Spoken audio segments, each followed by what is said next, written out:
เพลงที่150อยู่ในพระทัยพระองค์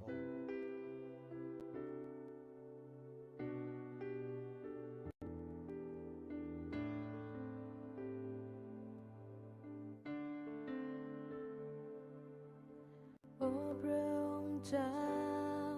เราเข้ามาแสวงหาพระพักตร์ของพระองค์จะอยู่ในอ้อมแข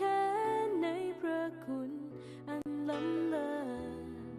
จิตใจได้สัมผัสพระองค์อยากบอกว่าเรารักพระองค์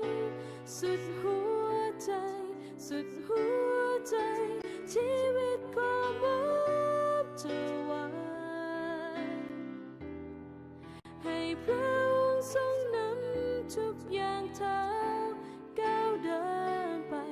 จะอยู่ในพระทัยพระองค์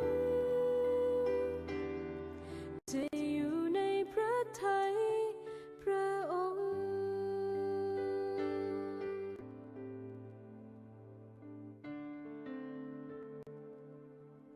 โอ้พระองค์เจ้าเราเข้ามา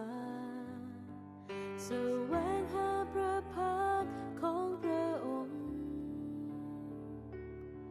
จะอยู่ในอ้อมแขนในพระคุณอันล้ำเลิศจิตใจได้สัมผัสพระองค์อยากบอกว่าเรารักพระองค์สุดหัวใจ